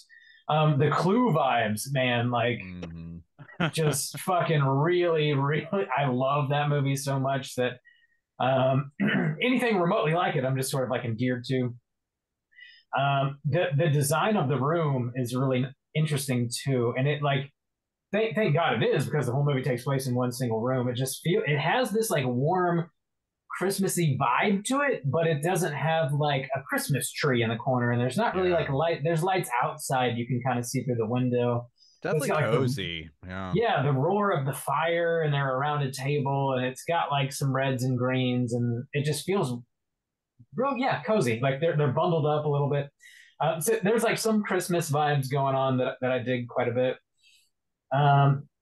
There's so many different like themes and ideas that this movie's playing with. It feels like such a rich like gumbo of a story that like you can just pull at any single thread and go down such a rabbit hole, and it just feels like so enriching to watch and to ponder. And the performances are well done. I don't know. I struggle to have like negatives. I guess if I had some negatives, maybe some of the ghost effects are a little too cheesy. I know they're going for like a certain vibe, like an old school vibe, and I do dig that overall. Like I appreciate that. Maybe it could have been a little tighter, and I'm sure some of that was like budgetary. Ultimately, it doesn't really matter. I think the movie is still like extremely good.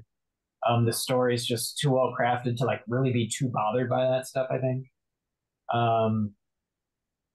I think ultimately I'll come in with a 4.25, I think, on this one. Okay. 4.25 for Brooklyn 45. Do some quarter. Good shit. Check it out if you haven't. Brandeezy, how do you feel? Yeah, I've already talked most of my positives, I think, but one that you were touching on, the thing that really like hit me hard the first time I saw this movie was the aesthetic.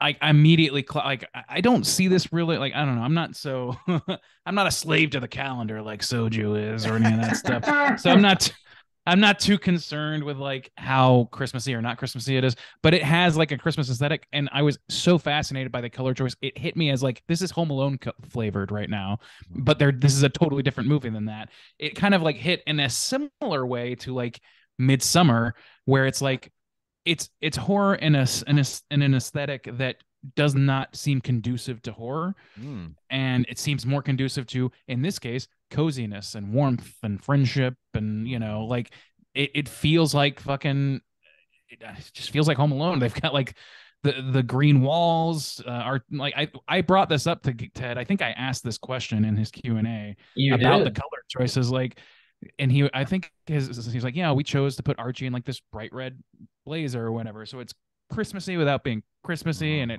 exudes a little bit of that warmth, and the hearth is burning the whole time for the most part, and it's like looking good.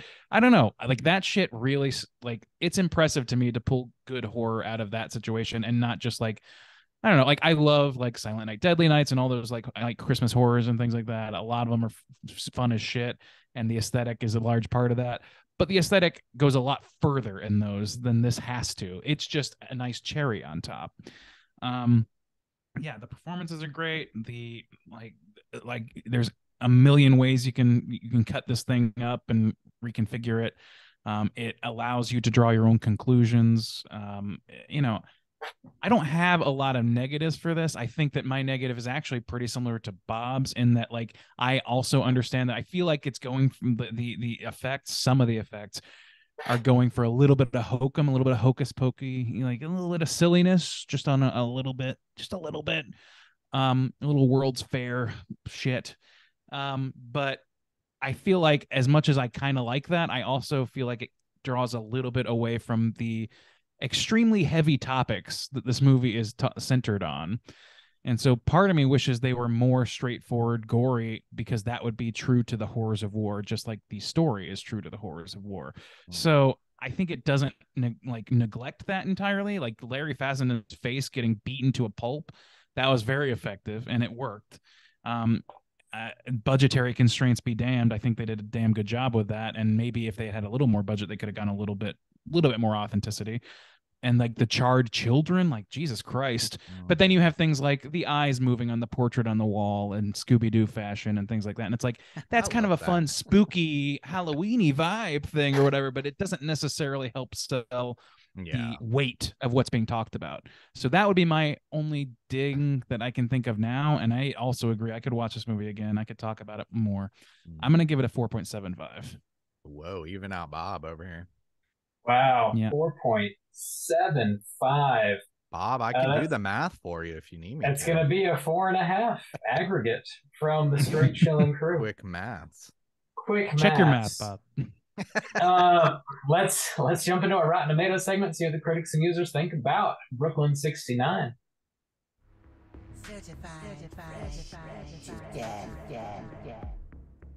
I guarantee you, if you look up Brooklyn 69, you're going to find an Andy Samberg themed pornography, not anything to do with this movie. This is the Rotten Tomatoes segment, in which I'm going to have these gentlemen guess, within the best of their abilities, what the aggregate positive score is for Brooklyn 45 on RottenTomatoes.com. We're going to do both critics and users, and we're going to start, as we always do, with the critics. Now, there are 51, just 51 critical reviews for this film so far. Oh, okay. I imagine more might come out, maybe not. But if we were on there'd be more. There'd be 52. Yeah, that's true. Good math, Justin. Yeah, 51. I'm going to start with you, Bob.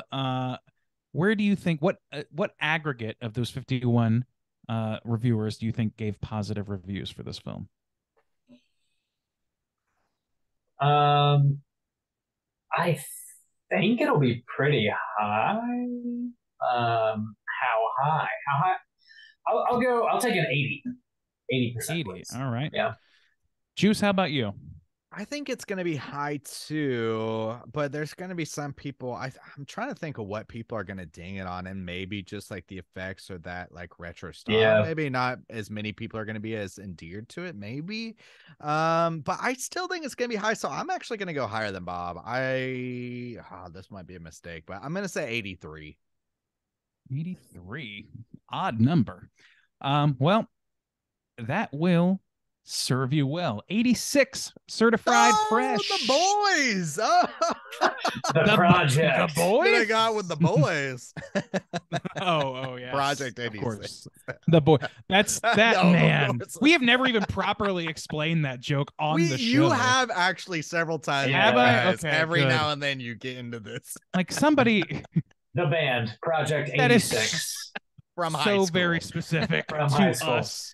Also, I think they still make music. I don't know if it's any good. They I do. don't know. Somebody posted on the Slack music channel recently. They Yeah. had a concept album or something come out. Yeah. Oh God. Okay. It was like So if you ever sci-fi. hear us use the phrase Oh, the God. boys, Oh, God. that apparently just means 86%. Or 69 boys. It could- It's well, one or the other. that's- 69 Bob. dudes. Those Yeah, are I dudes, go Bob. dudes. Oh, dudes. Sorry. Come on. 86 boys, 69 dudes. Come on, dude. Okay. You gotta get together. After this deep discussion, we just lost all credibility.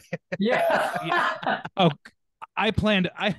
I never leave credibility unspent. I always just hand to mouth with that shit. Ted, if you're Um, listening, just know that your boy Soju just got a hell yeet. Just know it. Just I'm know sure it. that will be very. He was I'm sure that will worried. change the trajectory of his life. He was worried about it. Audience score time. Audience score time. There are fewer than 50 ratings for the audience, so still pretty fresh movie, still a pretty low key release on Shudder, so that makes sense. But there's less than 50. That's all it says. It doesn't say the exact number.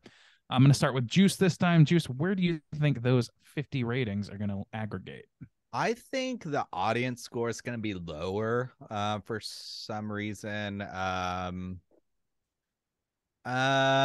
Some people can get bored with movies that are highly like dialogue driven. So I'm going to give it like a 70. 70. All right. Bob, how about you? I think it'll be higher than that.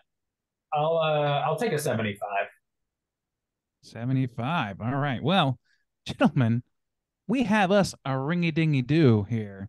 Somebody's spot on the money. Somebody's going home with a bonus check from Bob Barker. This correct score is 75%. Bob's going to split this week. Hey-oh! Oh, thank you. I love when Zoom cuts out your Yes, Zoom. celebrations, all of you. It's Can I very, get a very pleasing for me. Bob, you actually did it right this week. All right. Hellski. I know my chant. I know it. I know Sometimes. you do. Sometimes. My Sometimes. chant. Here's the critics' consensus. Although its story can feel circuitous and a bit baggy, Brooklyn 45's character-driven period horror is elevated by some excellent performances. I obviously scored it higher than that, so I would be certainly I wouldn't be so critical in my synopsis of this film, and I wasn't. So, but fair enough. Based on that score, it seems like that's where people are landing. There we go. Yeah. Let's move on to read some negative reviews because they tend to be funnier. I have actually pre-screened some of them, and I will say humor isn't going to come out of this one. There's just not enough. There's not enough cranks in the mix here. Here's one negative review from a certified critic. None of the film's goopy, gory moments can rescue it from its own determination to center its most cardboard conflict. How do you guys feel about that? Because I feel like that's a load of horse shit. Yeah. Nah. Hardboard there's no real conflict going on Yeah. here. Yeah. Everybody just get Barrels of along. war. Who gives a Yeah, shit? superficial. Where's and Kang the flimsy. Conqueror? We want There's not- Kang. There's not one Spider-Man in this whole movie. 0 stars. Fucking ridiculous. All right. Here's a. I went to the audience reviews because sometimes they can be a little more freewheeling, as you might imagine. Here's one from the audience. 1-star review. Picture it. You're sitting in a silent room only to hear the most obnoxious buzzing sound in your ear. You realize it's a fly. That fly is Brooklyn 45. It's simply the most horrendous and annoying thing with no place to be and no one to see. Like that fly, Brooklyn 45 doesn't know what it wants to be or what it wants to do. What? I think it knows exactly what it wants. I don't think that guy knows what that metaphor is supposed to mean. What are we're supposed to pre-assume that flies don't know what they want? I think they want to eat shit and survive, probably. That's probably as much as the thinking goes for a fly, right? Nope, they're on a journey, Randy. But flies are annoying, and journey so of is the movie. self-discovery. What I don't like this, that I've never seen a review say so little. Like, what does that fucking mean? I have no fucking idea what that means. Shit. Yeah. Eat my shit, all of you. Safely feast upon it. Oh, yeah. We are very impressed. All right. That's the end of Rotten Tomatoes segment. Bob, where you at? Sweet. There's really not a lot of trivia available on this movie. It's a new release, but again, we are dropping that Q&A with Ted over on our Patreon this Friday, and he does say some pretty cool shit about the production. So check that out if you are so inclined. But yeah, let's roll on into our Cooter of the Week. Straight chillin'. Cooter of the Week.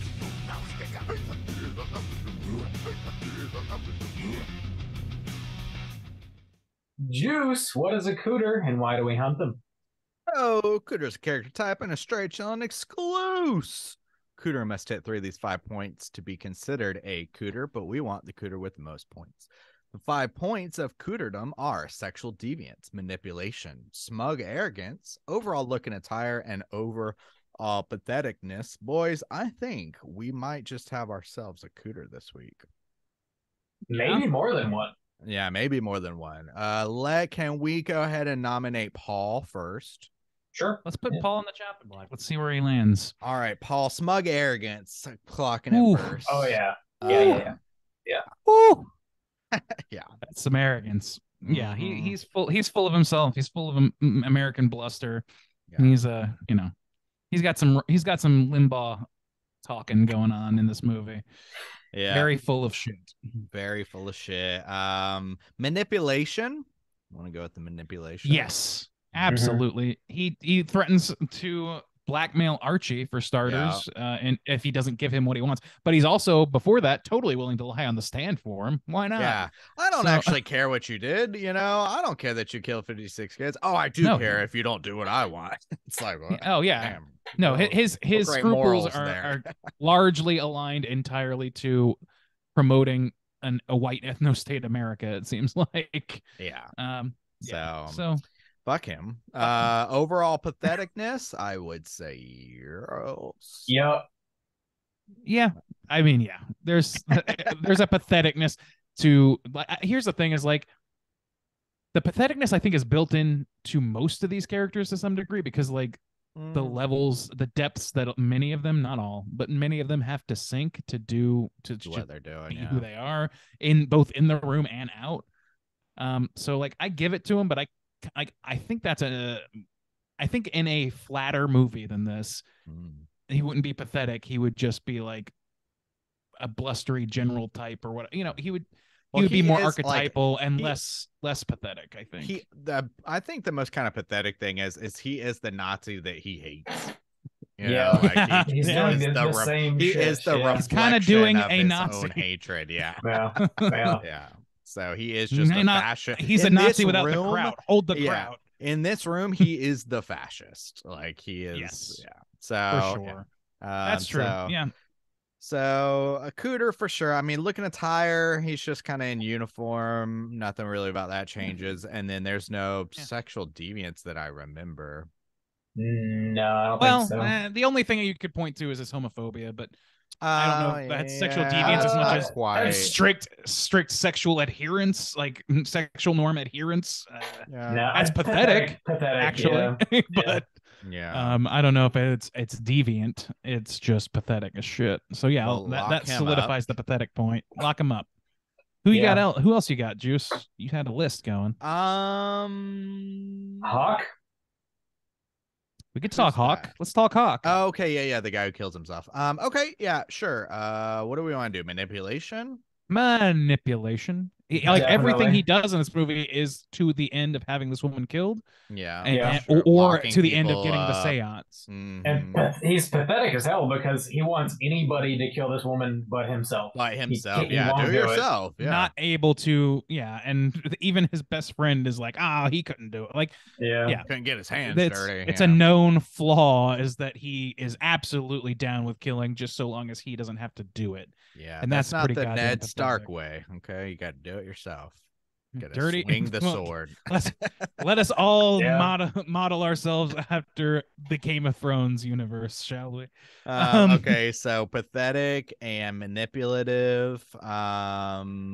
Smug arrogance. I don't think we see a lot of that. I Yeah, think there's a.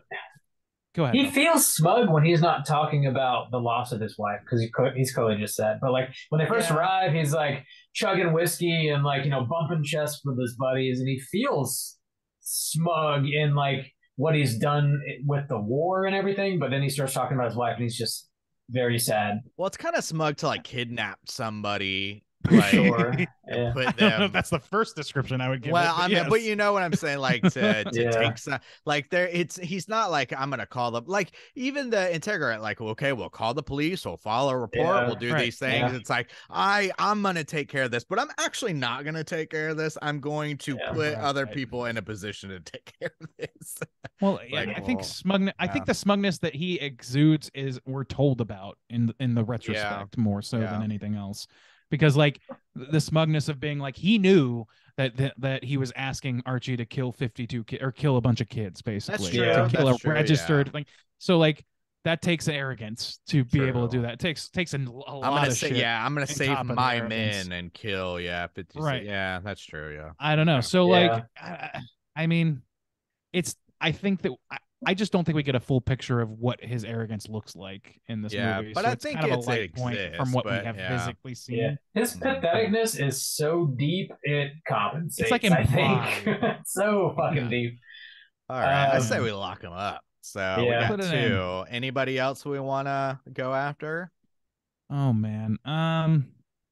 We mean, could look at Archie, Bob- I guess. Yeah. Yeah, we could. Or Bob. Yeah, I we mean, could look at yeah. Bob. Yeah. Bob's got Anybody but patheticness Marla, for basically. a lot of it. Yeah, like pretty he's Marla. Well, I mean, I don't know, man. Manipulation, an interrogator. I mean, that's kind Yeah. of comes with the Yeah. job.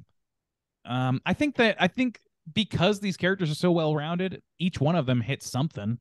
Yeah. I think that probably the 2 we've gotten are the most loathsome and therefore fit the model of what we call a cooter Yeah. better than the others, though. That's true. Probably.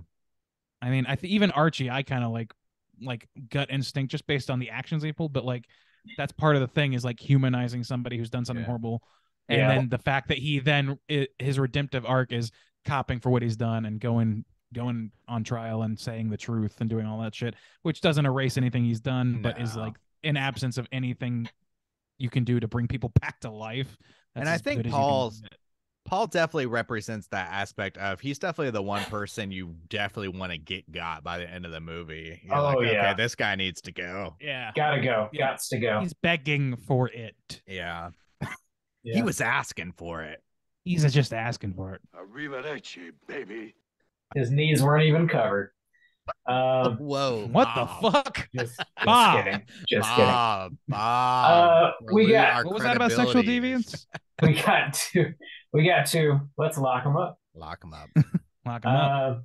Joe Mangs, let's talk about what we've been watching this week. Hey gang, what you been watching?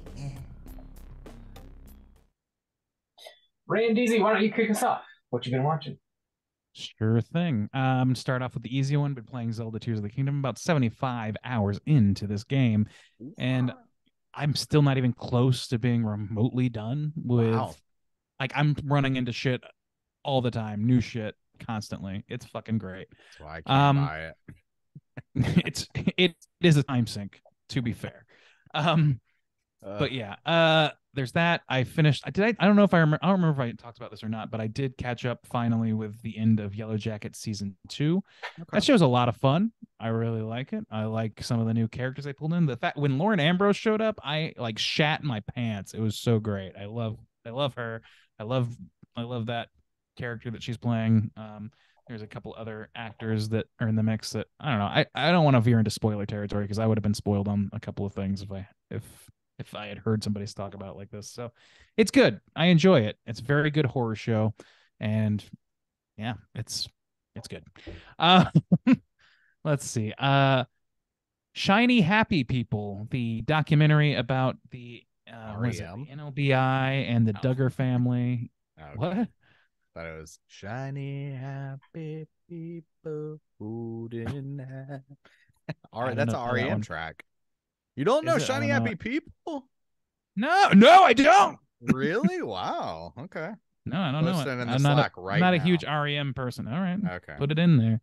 But yeah, that will man, that'll hit you hard. It's for those who don't know, it's a true crime documentary about the trials and tribulations of the Duggar family and in a broader sense, the NLBI, who I forget what the acronym stands for, but the evangelical group that they represent and the absolute insane political moves that this group makes. It is extremely harrowing, and to see it just laid bare like it is in this documentary really, really puts it into a horrible perspective. I recommend checking that out, if only for educational purposes, because Jesus Christ. Yeah. Also, yesterday was a big day. We went to 3 things. We went to Pride Parade here in DC, which was a lot of fun. They were throwing out little like stress balls shaped like sperm. It was great. I didn't get one though. They didn't throw me one. Bastards. No, that was a lot of fun. Lots of freebies, lots of corporate groups, and then at least one like actual socialist group in the parade that was just like fuck Booz Allen or whatever on the mic, like right behind Booz Allen, right? Like all the military contractors. We're not here with the military contractors. And I was like, holy shit, this is real as fuck. No, but it was a lot of fun. Mostly just people having a good time.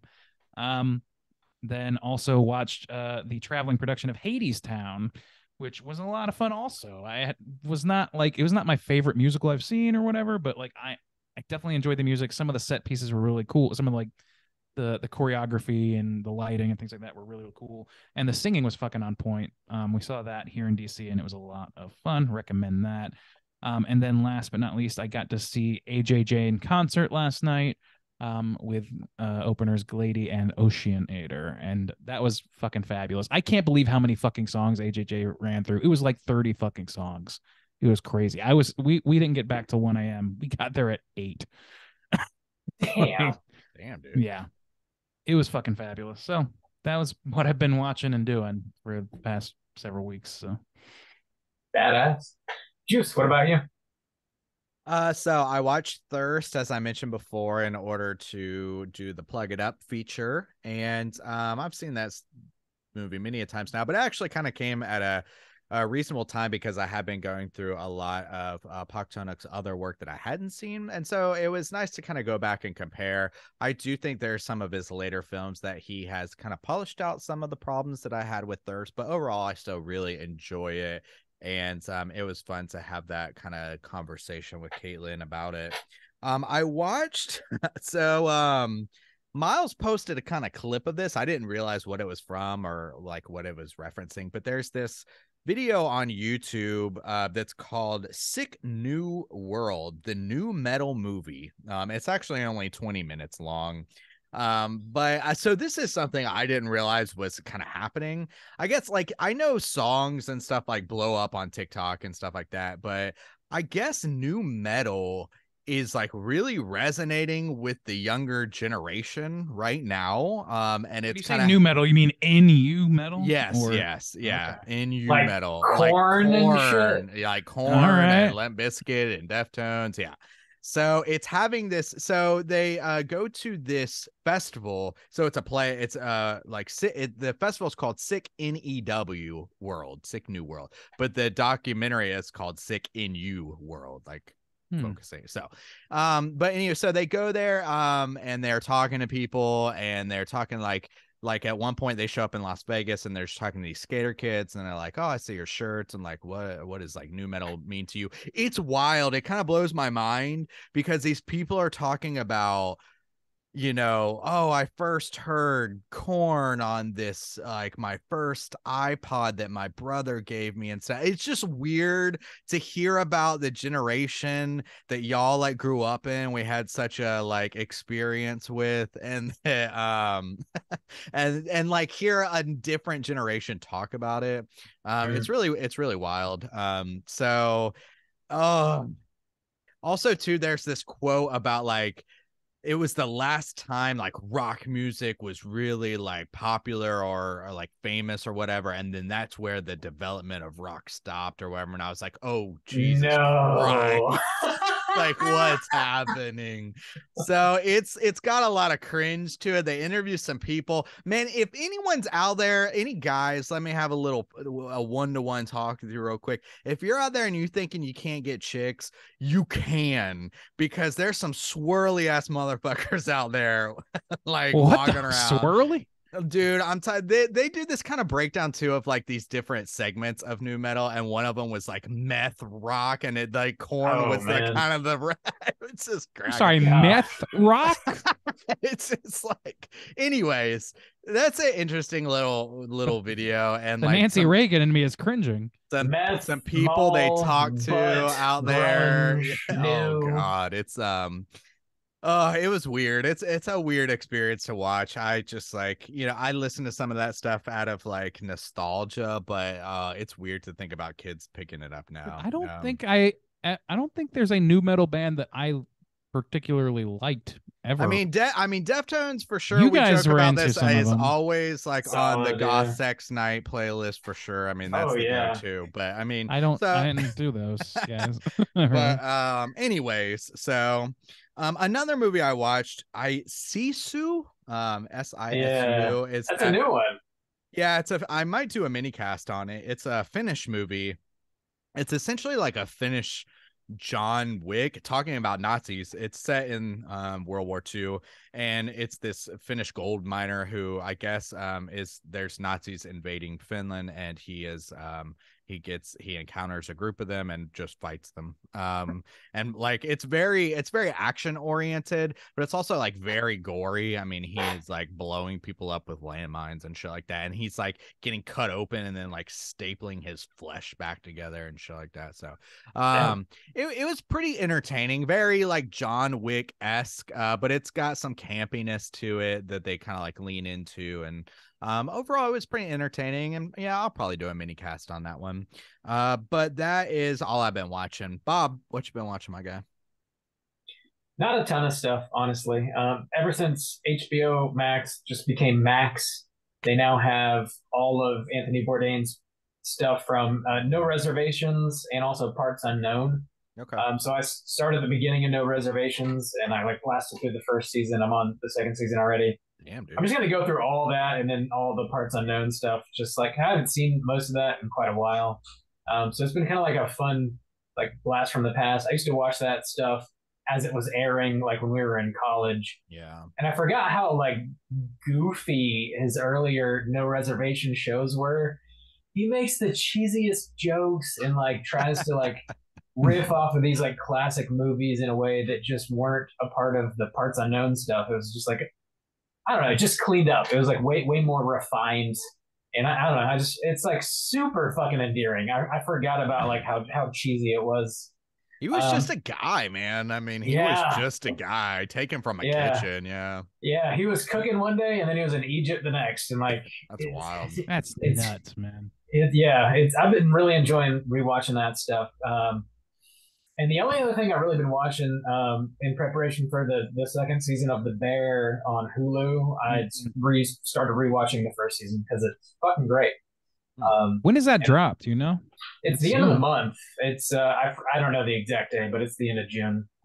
So God, yeah, I'm psyched. maybe a couple weeks. You know, I love that first season, and that also like sort of ties in a little bit to No Reservations and Bourdain being a chef and stuff. Yeah. You see like behind the scenes. Yeah. So if you're into like, I don't know, chefs going nuts trying to desperately keep a restaurant together, check out The Bear. It's fucking great. That's really it, though. Great acting, yeah. Yeah. Tour de force. Yeah, that's all I've been watching. We don't have any voicemails this week, but if you guys are listening and want to call in and leave a voicemail for next week's show, hit us up at 904-638-3231. Do you guys have any prompts you want to throw out for next week? Well, next week we're doing Child's Play, right? We are, yeah. The original Child's Play. Yeah, I was gonna say, what was your original like childhood toy? Like, did you have like what your iconic cling to childhood toy that you had as a kid? That's a good one, yeah. I would also like to know, in addition, what there's a schism in the Child's Play community about whether or not you are sort of like the Jennifer Tilly era or the original era Child's Play personality. And I'm sure there's other denominations. Let's be real. But I want to know who falls into which category. If you feel strongly about one of those two being superior in a very real way, call in and let us know. Are you a before Tilly or post Tilly type of guy with that franchise? For your post Tilly. Yeah. I'm a Seed of Chucky exclusive guy. All That's right. me. Well, just that one. It's like the rarest blood type, them. Just that one. That's the only one you need to see. Damn. No. It isn't, by the way. Call in. Let us know about your childhood toys and which side of this coin you land on. For your post Tilly Child's Play. 904-638-3231. Yeah, we'll be back next week talking about the original 1988 Child's Play. Find us on all your social media outlets. Just search Straight Chilling Podcast. We will pop up, I assure you. If you want to join in our daily Slack channel conversations, just hit us up on one of those social media outlets. I'll send you a link. You can follow that, join our Slack community. We're 100 strong now. It's a really positive, supportive group of horror nerds, and we talk about movies and TV shows, of course, but we trade recipes and talk about our cats and our dogs, and we post music videos, like Shiny Happy People Randy's never heard about. Lord knows we talk kinks. We talk kinks, but not in a respectful way. We keep Yabos die tonight. We keep it within the realms of HR approved. It is. HR. Kathy from HR would have it in. Safe for work. Yeah, we assure you. Join us on Slack.